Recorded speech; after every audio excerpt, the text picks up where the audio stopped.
Friends नमस्कार। आज हम लोग देखने वाले हैं वाक्यों के एक शब्द। इससे पहले मैंने इसका फर्स्ट वीडियो अपलोड किया हुआ है। यदि आपने नहीं देखा है तो आप देख लीजिए, जो कि काफ़ी इम्पोर्टेंट हैं। तो इसमें मैं सिर्फ जो इम्पोर्टेंट मुझे लगेगा, जिसके आने के चांस हैं, मैं उन्हीं को सिर्फ बताऊंगा, क्योंकि ईजी भी इसमें दिए हुए हैं, सभी नहीं करेंगे। और जो ईजी है उन्हें तो हम कहीं ना कहीं डेली लाइफ में सुनते ही हैं आसपास। ठीक है, तो देखते हैं, लेते हैं। पहला क्या है, तो पहला हम देखेंगे अगाध को देखेंगे। जो बहुत गहरा हो उसे क्या कहेंगे, उसे अगाध कहेंगे। ये वेरी इंपॉर्टेंट है, ठीक है, क्योंकि ये ऐसे शब्द से नहीं निकलेगा, इसे आपको ध्यान रखना पड़ेगा। जो बहुत गहरा हो उसे क्या कहेंगे, अगाध कहेंगे। ठीक है, क्या कहेंगे, अगाध। फिर देखते हैं सेकंड है आपका ये अधो हस्ताक्षरी। क्या है, अधो हस्ताक्षरी। इसका मतलब क्या है, जिसने नीचे हस्ताक्षर किए हुए हैं। इस शब्द का बहुत ज़्यादा प्रयोग किया जाता है जब कोई सरकारी पत्र लिखा जाता है। जैसे मान लिया डीएम साहब कुछ अपने ऑर्डर पास कर रहे हैं, जो कि एसडीएम को निर्देश दे रहे हैं, तो वहाँ पे वो सबसे नीचे लिखा जाता है पत्र में। तो वहाँ पे वो अपने साइन करते हैं, उनके हस्ताक्षर होते हैं, यदि वो हिंदी में लिखा जाएगा तो ऐसे शब्द का आप प्रयोग कहाँ देखते हैं, ऐसे शब्द का प्रयोग आप अधिकतर देखते होंगे कि जो सरकारी लेटर्स होते हैं उनमें किया जाता है। ठीक है, तो और देखते हैं यहाँ पे एक अनार देख लेते हैं, क्योंकि ये भी काफ़ी ज़्यादा इम्पोर्टेंट है।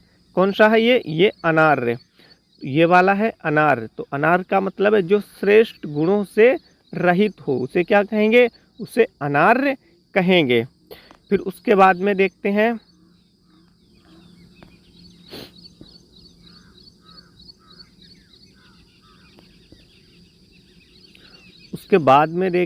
इसमें सब इम्पोर्टेंट ही है। उसके साथ में उर्वरा, जो कि काफ़ी बहुत ज़्यादा इम्पोर्टेंट है। कौन सा है ये, उर्वरा। उर्वरा का मतलब क्या है, ऐसी भूमि जिसमें खूब पैदावार हो। और ठीक उर्वरा का उल्टा क्या होगा, ऊसर। क्योंकि जो लोग गांव साइड से यानी रूरल एरिया से हैं तो उन्हें तो ये चीज़ पता ही होगी कि उर्वरा क्या होती है। तो उर्वरा ऐसी भूमि जिसमें खूब पैदा हो, और वहीं ऊसर क्या होता है, ऐसी भूमि जिसमें कुछ भी ना पैदा हो या बहुत कम पैदा हो, उसे हम ऊसर कहते हैं। वहीं एक उर्वरक होती है। तो उर्वरक को जो है गांव साइड से जो भी लोग हैं उन्हें जानते हैं, क्योंकि उर्वरक क्या होती है, खाद होती है, मतलब फर्टिलाइजर होती है। ठीक है, तो ये भी हो गया। फिर नीचे वाला उरक वेरी इंपॉर्टेंट है, तो इसे भी देखना है। किसे, उरक को। ये जो यहाँ पे दिया हुआ है आपका, इसे उरक क्या है, जो छाती के बल गमन करता हो, यानी ऐसे क्या नाम, पशु या फिर जीव जो रेंग के चलते हों। जैसे कि यहाँ पे उदाहरण दिया हो सांप, उदाहरण दिया जैसे कि सांप। ठीक है, यानी ऐसे पशु या जीव जो कैसे, उरग का मतलब क्या होता है, छाती, मतलब जो रेंग के चलते हो, जैसे जो छाती के बल चलते हो, जैसे कि सांप है ना, इस तरीके के, उसे हम क्या कहेंगे, उसे हम उरग कहते हैं। फिर उसके बाद में आपका इम्पोर्टेंट कौन सा है, उसके बाद में उड़ज, वेरी इंपॉर्टेंट है ये। कौन सा भैया, उड़ज। ये वाला है आपका, देखना यहाँ पे उड़ज। उड़ज का मतलब क्या है, नहीं उड़ज नहीं है, माफी चाहूँगा, उऋण है। उऋण का मतलब होगा जो ऋण से मुक्त हो चुका हो, यानी जिस पे लोन होता है और वो अपना सारा लोन चुका देता है, तो उसे क्या कहेंगे, उऋण कहेंगे। ठीक है, तो ये भी हो गया, इम्पोर्टेंट है, ये काफ़ी ध्यान रखें इसे। ठीक है, इसे हाईलाइट कर लें, जिसे मैं बता रहा हूँ उसे हाईलाइट कर लें और उसे ही बार बार पढ़ें। फिर उसके बाद में होता है उपरयुक्त। कौन सा है, उसके बाद में आपका उपरयुक्त। तो उपरयुक्त का मतलब क्या होता है, जो ऊपर कहा जा चुका हो। और ऐसा ही एक उपरयुक्त से मिलता जुलता शब्द आता है आपका उपयुक्त। ठीक है, तो उपयुक्त और उपरयुक्त में अंतर आपको समझना है। उपयुक्त क्या होता है, जो आपके काम के लायक हो, उसे हम उपयुक्त कहते हैं। जबकि यहाँ पे आप देखना उपर्युक्त है, थोड़ा सा अंतर है, बस ऊपर रा टंगा हुआ है, ठीक है। अगर उपर्युक्त आ जाएगा तो मतलब है जो ऊपर कहा गया है या ऊपर लिखा गया है उसे हम उपर्युक्त कहते हैं। वही उपयुक्त का मतलब होता है जो आपके काम के लायक हो, जो आपके काम में आए, उसे हम उपयुक्त कहते हैं, ठीक है। तो अब नेक्स्ट देखते हैं ऐहिक, वेरी इंपॉर्टेंट है ये। नेक्स्ट कौन सा है? नेक्स्ट है आपका ऐहिक, ये वाला। तो ऐहिक का मतलब क्या होता है? जिसका संबंध इस लोक से हो, यानी जो इस दुनिया से, हमारी दुनिया से संबंधित हो, उसे हम ऐहिक कहेंगे। वहीं अलौकिक का मतलब क्या होता है? जो इस दुनिया से संबंधित ना हो, उसे हम क्या कहेंगे? उसे हम अलौकिक कहते हैं। नेक्स्ट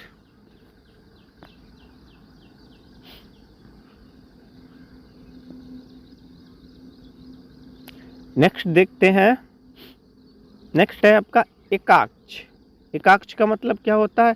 एकाक्ष का मतलब होता है जिसके केवल एक ही आँख हो, उसे हम एकाक्ष कहते हैं, है ना।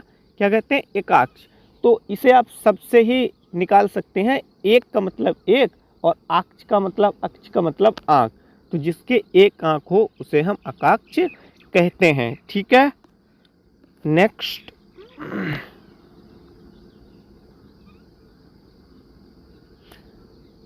है कृतघ्न, वेरी इंपॉर्टेंट। आपने जितने भी ये अभी वाक्यों के एक शब्द पढ़े हैं उनमें से जो बहुत ज़्यादा इम्पोर्टेंट है, उनमें से जो मोस्ट इम्पोर्टेंट इसे कह सकते हैं, यह है कृतघ्न। कृतघ्न और कृतज्ञ दो शब्द होते हैं। ऊपर वाला है जो है आपका, ये कृतघ्न है। इसका मतलब है जो किए गए उपकार को ना माने, उसे हम कृतघ्न कहते हैं। यानी जैसे कोई दो व्यक्ति हैं और एक व्यक्ति जो दूसरे पर उपकार कर रहा है, और यदि जिस पे वो व्यक्ति उपकार कर रहा है, यदि वो उसके उपकार को ना माने तो उसे हम कृतज्ञ कहते हैं। वही कृतज्ञ इसका ठीक उल्टा हो जाता है। कृतज्ञ का मतलब होता है जो किए गए उपकार को माने। तो मैं आपको रिलेट करके भी पढ़ा रहा हूँ, जहाँ पे मुझे लगता है कि आप कंफ्यूज हो सकते हैं, वहाँ पे मैं दोनों शब्दों को बता रहा हूँ, ठीक है। तो ये वेरी इंपॉर्टेंट है भाई, इसे ज़रूर, इस पे ध्यान दें और इसे ज़रूर ही पढ़ें बार बार, ठीक है। फिर और क्या है? कालयापन। तो कालयापन का मतलब होता है जैसे तैसे समय काटना, ठीक है। अभी देखो मैंने कृतज्ञ बताया था और फिर से कृतज्ञ आ गया है, तो ये इम्पोर्टेंट है, इसे हम एक बार फिर से देख लेते हैं। ये है आपका यहाँ पे कृतज्ञ, जो किए गए उपकार को मानता हो। यही तो मैंने बताया है ना, यही मैंने बताया हुआ है। तो इसे फिर से आप देख लें, क्योंकि बहुत ज़्यादा ये इम्पोर्टेंट है, दो शब्द कृतज्ञ और कृतघ्न, ठीक है।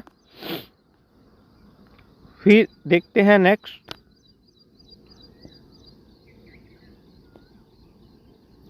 करणीय।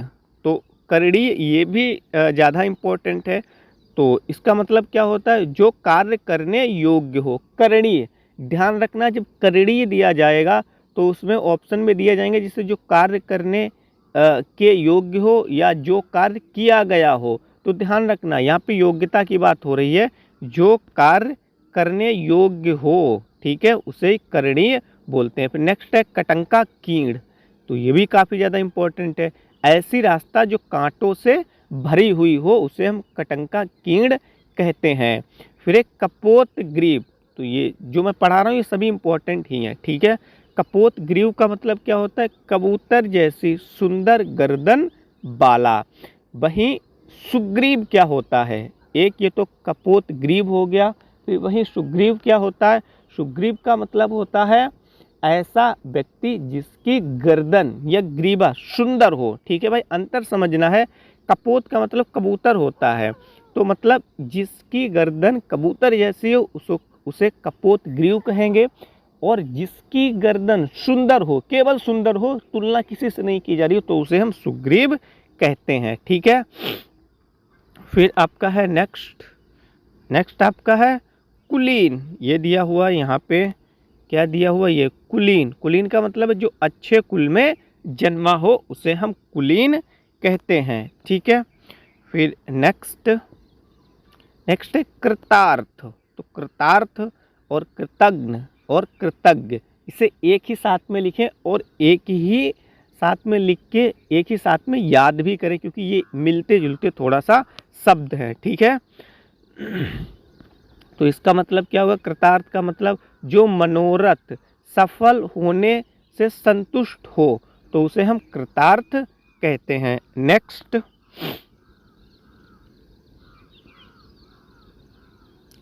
है कर्मठ, है ना, कौन सा है, नेक्स्ट है आपका कर्मठ, ये भी इम्पोर्टेंट है। तो इसका मतलब क्या होता है, नियमानुकूल कार्यों में पूरी मुस्तैदी से लगा रहने वाला। ये सब तो आपको बहुत ज़्यादा मिल जाएंगे, जो पोस्टर वगैरह लगे होते हैं नेताओं के, तो वहाँ पे लिखा होता है भैया ये फलाना है और ये बहुत कर्मठ और ये बहुत ईमानदार हैं। तो कर्मठ का मतलब क्या होता है, नियमानुकूल कार्यों में पूरी मुस्तैदी से लगा रहने वाला। लेकिन इस शब्द का मिसयूज तो बहुत ज़्यादा होता है, जो नेता लोग अक्सर ऐसा पोस्टर में लगाते हैं वो ऐसे होते तो बिल्कुल भी नहीं है ना, खास तौर से ये ऐसा देखा जाता है। खैर हमें क्या मतलब है उनसे। फिर देखते हैं, नेक्स्ट है आपका क्षम्य, जो क्षमा के योग्य हो उसे हम क्षम्य कहते हैं। फिर एक खेचर, ये वेरी इंपॉर्टेंट है, ठीक है। ऐसा मत समझना मैं खाली वेरी इंपॉर्टेंट नहीं कह देता हूँ, क्योंकि मुझे भी काफ़ी एग्ज़ाम देने का अनुभव है, तो मुझे जो है पता है कौन से जो ये शब्द हैं बार बार पूछे जाते हैं, ठीक है। तो खेचर है, खेचर का मतलब क्या है, जो आकाश में उड़ता हो उसे हम खेचर कहते हैं। फिर एक खग्रास, तो खग्रास का मतलब होता है पूरा चंद्र या चंद्र ग्रहण, ठीक है, क्या होगा, पूरा चंद्र या चंद्र ग्रहण। फिर गोधूलि इम्पोर्टेंट है, लेकिन इसे तो हम लोग डेली जो है अपनी लाइफ में सुनते हैं। घुन्ना, ये वेरी इंपॉर्टेंट है। घुन्ना का मतलब क्या होता है, अपने मन के भावों को गुप्त रखने वाला। लोग कहते नहीं, अक्सर कहते हैं यार ये व्यक्ति बहुत घुन्ना है, तो इसका मतलब क्या है, मतलब वो किसी से बहुत ज़्यादा ना बोलता है ना किसी से बहुत ज़्यादा मतलब रखता है। तो इसका मतलब क्या है, मतलब वो अब उसके अंदर जो भी चीज़ें हैं वो उसे बहुत ज़्यादा और बहुत जल्दी हर किसी के साथ में वो शेयर नहीं करता है, अपनी बातों को प्रकट नहीं करता है। बातों का मतलब है यहाँ पे अपने भावों को वो हर किसी से प्रकट नहीं करता है, बोलता नहीं है, तो उसे हम घुन्ना या फिर कहीं कहीं पे घुन्नी भी आ जाता है, ठीक है। तो इसका एक ही मतलब है, घुन्ना है या फिर घुन्नी है। क्या मतलब होगा, अपने भावों को गुप्त रखने वाला, इसे हम क्या कहेंगे, घुन्ना कहेंगे। फिर क्या है, चक्र प्राणी, तो चक्र प्राणी क्या है, जिसके हाथ में चक्र हो। कौन सा है ये चक्र प्राणी है आपका, ये चक्र प्राणी नहीं चक्र प्राणी है, सॉरी, जिसके हाथ में चक्र हो। और इसमें समास कौन सा है, तो इसमें बहुब्रीहि समास है, ठीक है। फिर नेक्स्ट है आपका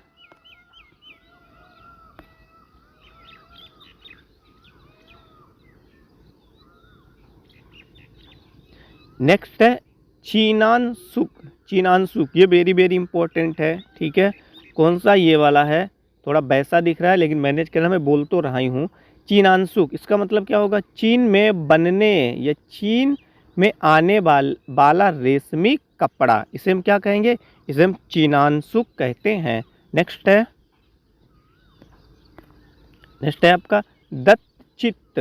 दत्तचित्त का मतलब क्या होता है, जिसने किसी विषय में चित्त लगा लिया हो उसे हम दत्तचित्त कहते हैं। इसका मतलब है जिसने किसी एक पार्टिकुलर विषय में ज़्यादा मन लगा लिया हो, यानी उसे ज़्यादा लगाव हो गया हो, तो उसे हम दत्तचित्त कहते हैं।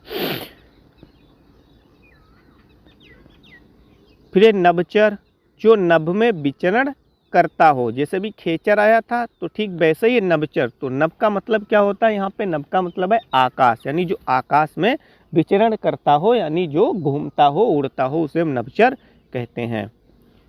नेक्स्ट है नास्तिक, जो कि मैं आस्तिक के साथ में आपको बता चुका हूँ। ऐसा व्यक्ति जो ईश्वर और वेद में विश्वास ना रखता हो उसे हम नास्तिक कहते हैं। नेक्स्ट है निरामिस, वेरी इंपॉर्टेंट, बहुत ज़्यादा इंपॉर्टेंट है निरामिस, तो इसे आप वेरी वेरी इंपॉर्टेंट समझे, ठीक है। इसका क्या मतलब होगा, जो मांसाहार नहीं करता उसे हम निरामिस कहते हैं, यानी जो मांसाहारी नहीं हो उसे हम क्या कहेंगे, निरामिस कहेंगे, ठीक है। फिर नेक्स्ट निशाचर, जो रात में घूमता हो उसे हम निशाचर कहते हैं। तो यहाँ से आप निकाल सकते हो, यदि आप इस शब्द का अर्थ निकाल लेंगे तो फिर इसका मतलब भी आप निकाल लेंगे। देखिए यहाँ पे निशा, निशा का मतलब ही होता है रात, और चर मीन्स घूमना, यानी जो रात में घूमता हो उसे हम निशाचर कहते हैं।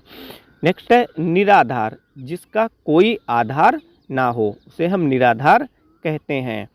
फिर क्या है, फिर है आपका निर्मम। कौन सा है, ये है यहाँ पे निर्मम, ये जिसमें ममत्व ना हो उसे हम क्या कहेंगे, निर्मम कहेंगे। ठीक है।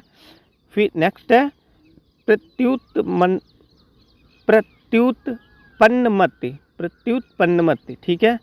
तो इसका मतलब क्या है, जिसे उचित या उपाय तत्काल सूझ जाए उसे हम प्रत्युत्पन्नमति कहेंगे। ठीक है। बहुत वैसा शब्द है, पढ़ने में थोड़ी सी प्रॉब्लम आ रही है। फिर कौन सा है, फिर है प्रतिवादी। प्रतिवादी का मतलब क्या होता है, वादी की बात का उत्तर देने वाला, खंडन करने वाला। इस शब्द को आप जुडिशरी लाइन में बहुत ज़्यादा देखेंगे, जब वहाँ पे वकील लोग वकालत करते हैं तो उसका यूज करते हैं प्रतिवादी, मतलब वादी की बात का उत्तर देने वाला। जैसे दो वकील होते हैं तो एक वकील क्वेश्चन करेगा और जो सेकंड वकील उत्तर देगा तो उसे क्या कहेंगे, उसे हम प्रतिवादी ही कहते हैं। ठीक है। फिर पर्णकुटी, पर्णकुटी का मतलब है पर्ण, पर्ण का मतलब होता है पत्ता, पत्तों से बनी कुटिया, उसे पर्णकुटी कहते हैं। फिर परित्यक्तिका, ये वेरी इंपॉर्टेंट है। ठीक है। कौन सा है भाई, परित्यक्ता नहीं, परित्यक्ता, परित्यक्ता, जिसे पति ने छोड़ दिया हो उसे हम परित्यक्ता कहते हैं। फिर ये परोक्ष, जो आँख से परे हो उसे हम क्या कहेंगे, उसे हम परोक्ष कहेंगे। ठीक है। नेक्स्ट है प्रार्थी। प्रहरी तो पता ही है सभी को, प्रार्थी, प्रार्थी का मतलब है दूसरों का भला चाहने वाला, उसे हम प्रार्थी कहते हैं। फिर पार्थिव, वेरी इंपॉर्टेंट है ये। ठीक है। कौन सा, पार्थिव, पृथ्वी से संबंधित, उसे क्या कहेंगे, उसे हम पार्थिव कहते हैं। नेक्स्ट है प्रत्यागत, लौट कर आया हुआ। कौन सा है, लौट कर आया हुआ, तो उसे हम प्रत्यागत कहते हैं। ठीक है।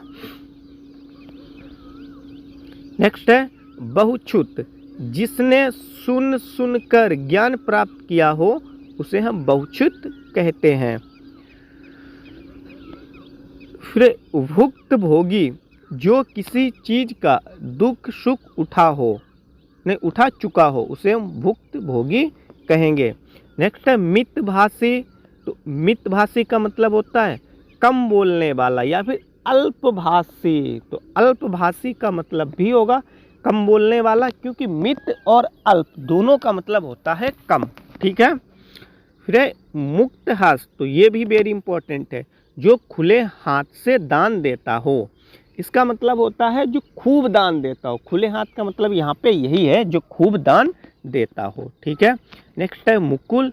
मुकुल का मतलब ऐसा फूल जो पूरा खिला ना हो, उसे हम क्या कहेंगे, मुकुल। ठीक है। ये भी काफ़ी इंपॉर्टेंट है, ऐसा फूल जो पूरा खिला ना हो उसे हम मुकुल कहेंगे। सॉरी। फिर मात्र हंता, जो माता की हत्या करे। अब यहाँ से देखो कैसे सीख सकते हैं आप, लिंक कैसे कर सकते हैं। तो यहाँ पे आपने अभी पढ़ा है मात्र हंता, जो माता की हत्या करे। ऐसे ही यदि आ जाए पिता की हत्या करने वाला तो पितृहंता। सीधी सी बात है, जिसकी हत्या मतलब हो रही हो तो उसे पहले लगा दो और बाद में ये हंता लगा दो, तो उसका मतलब हो जाएगा जो भी शब्द आप लगा रहे हैं उसकी हत्या करने वाला। ठीक है। जैसे मात्र है, ऐसे पिता की हत्या करने वाले को क्या कहेंगे, पितृहंता। ठीक है। आप ऐसे रिलेट करके किसी का भी निकाल सकते हो। एक बताया है तो यही पढ़ने का बेस्ट तरीका है, एक बताया है आप उसे लिंक करके पढ़ें। ठीक है। नेक्स्ट है मुक्त कंठ, जिसकी आवाज़ बोली खुली स्पष्ट और बेधड़क हो। अभी हमने एक मुक्त वाला पढ़ा था, कौन सा पढ़ा था अभी देखते हैं पीछे भाई, कहाँ पे, मुक्त हस्त, जो खुले हाथ से दान देता हो ना। तो मुक्त का मतलब ही होता है फ्री, यानी खुला। ठीक है। मुमुक्षु, वेरी वेरी इंपॉर्टेंट। मुमुक्ष और मुमूर्षु दो शब्द ऐसे होते हैं, ये बहुत ज़्यादा पूछे जाते हैं। यकीन ना हो तो आप एग्ज़ाम जो आप दे के आ रहे हैं उनमें आपने देखा ही होगा, और या फिर जो प्रीवियस ईयर के सॉल्व पेपर हैं वो आपको देखने चाहिए। आपको ये शब्द बहुत ज़्यादा मिलेंगे, मुमुक्ष और मुमूर्ष। तो मुमुक्ष का मतलब क्या होता है, दोनों शब्दों को मैं समझाऊंगा सही से। मुमुक्ष का मतलब होता है मुक्ति की इच्छा रखने वाला, उसे हम क्या कहेंगे, मुमुक्ष कहते हैं। वही मुमूर्ष क्या होता है, मुमूर्ष होता है मृत्यु की इच्छा रखने वाले को हम मुमूर्षु कहते हैं। ठीक है, तो दोनों भाई मैंने समझा दिए और दोनों के मैंने अर्थ भी यहाँ पे स्पष्ट कर दिए हैं। ठीक है, फिर नेक्स्ट है युयुत्सा, युद्ध लड़ने की उत्सुकता, यानी युद्ध लड़ने की इच्छा रखने वाले को हम क्या कहेंगे, युयुत्सा। तो ये तीनों शब्द लगभग में एक ही जैसे हैं। इच्छा, कहीं में इच्छा की बात हो रही है तो कहीं पर उत्सुकता की बात हो रही है, तो तीनों को आपको याद रखना है। ठीक है, फिर नेक्स्ट है लोकोत्तर। लोकोत्तर का मतलब क्या होता है, जो लोक में प्राप्त पदार्थों से उत्तम हो उसे हम लोकोत्तर कहते हैं। नेक्स्ट है लोरी, बच्चों को सुलाए जाने हेतु गाया जाने वाला गीत। ठीक है, लिप्सा, लाभ की इच्छा रखने वाले को लिप्सा कहते हैं। क्या कहते हैं, लाभ की इच्छा रखने वाले को लिप्सा कहते हैं, तो इसे भी ध्यान रखें। फिर है बीड़ा पाणी, तो ऐसे ही हमने चक्रपाणी पढ़ा था, अभी पढ़ चुके ना चक्रपाणी, ऐसे ही आया हुआ बीड़ा पाणी, मतलब जिसके हाथ में बीड़ा हो। ठीक है, तो वज्र प्राणी आ गया, तो इसका मतलब आप खूब अनुमान लगाइए, खुद अनुमान लगाइए क्या होगा, जिसके हाथ में वज्र हो उसे हम वज्रपाणी कहेंगे। फिर है वैष्णव, ये इंपॉर्टेंट है क्योंकि इसमें आप कंफ्यूज हो सकते हो। वैष्णव का मतलब होता है जो विष्णु का उपासक हो। ठीक है, तो उसे हम क्या कहेंगे, उसे हम वैष्णव कहते हैं। नेक्स्ट है विधुर, तो ये भी इंपॉर्टेंट है। विधुर का मतलब है जिसकी पत्नी मर चुकी हो, और वहीं विधवा क्या होती है, तो विधवा होती है जिसका पति मर चुका हो। ठीक है, विधुर को आप ध्यान रखें, विधवा तो आप लोग जानते ही हैं। फिर क्या है, नेक्स्ट है आपका वाचाल, जो अधिक बोलता हो उसे हम वाचाल कहते हैं। ठीक है, सूल पाणी नहीं बताएंगे, पाणी वाले हम अभी पढ़ ही चुके हैं, तो वही आपको सूल ही लगा देना है, बस हो जाएगा। ठीक है, नेक्स्ट है शाक्त, ये इंपॉर्टेंट है। शाक्त का मतलब होता है शक्ति, यानी देवी, देवी की उपासना करने वाले को हम शाक्त कहते हैं। ठीक है, फिर शैव है, शैव का मतलब क्या होता है, शिव का उपासक, और अभी हमने वैष्णव पढ़ा हुआ है, वैष्णव का मतलब होता है विष्णु का उपासक। ठीक है, फिर है शाश्वत, तो शाश्वत का मतलब होता है जो हमेशा रहे, यानी जो अमर है ना, उसे हम क्या कहेंगे, उसे हम शाश्वत कहते हैं। नेक्स्ट है शत्रुघ्न, शत्रुओं को मारने वाले को हम शत्रुघ्न कहते हैं। ऐसे ही पढ़ाता है एक अजात शत्रु, तो अजात शत्रु का मतलब क्या होता है, जिसका कोई भी दुश्मन ना हो उसे हम अजात शत्रु कहते हैं। फिर सहोदर, एक ही माता से जन्म लेने वाला भाई, उसे हम क्या कहेंगे, उसे हम सहोदर कहते हैं। फिर सब्यसाची, वेरी इंपॉर्टेंट। ठीक है, कौन सा है ये, सब्यसाची। सब्यसाची का मतलब होता है बाएं हाथ से तीर चलाने वाला। ठीक है, वेरी इंपॉर्टेंट है, आप इसे कहीं पे लिख लें या स्क्रीनशॉट ले लें, अपना नोट्स बना सकते हैं, या फिर वीडियो को ही आप 2 से 3 बार देख सकते हैं। ठीक है, कौन सा है, सब्यसाची। सब्यसाची का मतलब होगा बाएं हाथ से तीर चलाने वाला। ठीक है, फिर आपका नेक्स्ट है स्त्रैण, तो ये भी वेरी इंपॉर्टेंट है। स्त्रैण का मतलब होता है स्त्रियों जैसा स्वभाव रखने वाला, उसे हम क्या कहेंगे, उसे हम स्त्रैण कहेंगे। ठीक है, ये है आपका स्त्रैण, स्त्रियों जैसा स्वभाव रखने वाला। फिर है सुग्रीव, तो अभी मैंने सुग्रीव आपको बताया था। सुग्रीव का मतलब क्या होगा, सुग्रीव का मतलब होगा जिसकी ग्रीवा सुंदर हो। ग्रीवा का मतलब है यहाँ पे गर्दन से। ठीक है, नेक्स्ट है हुतात्मा, तो ये भी वेरी इंपॉर्टेंट है, जिसने पूर्ण कार्य हेतु प्राण दिए हो, यानी जिसने पूर्ण का मतलब यहाँ पे अच्छे कार्यों के लिए अपने प्राण को त्याग दिया हो, उसे हम क्या कहेंगे, हुतात्मा उसे हम कहते हैं। तो सेकंड वीडियो भी कंप्लीट हो चुका है, एक वीडियो और आएगा, उसके बाद में आपके शब्दों के एक शब्द कंप्लीट हो जाएंगे, या फिर कह सकते हैं कि वाक्यों के एक शब्द कंप्लीट हो जाएंगे। ठीक है, और दूसरी जगह आपको पढ़ने की कोई आवश्यकता नहीं होगी, आप इन्हें ही बार बार पढ़ें। एक बार फिर से आप सभी को नमस्कार।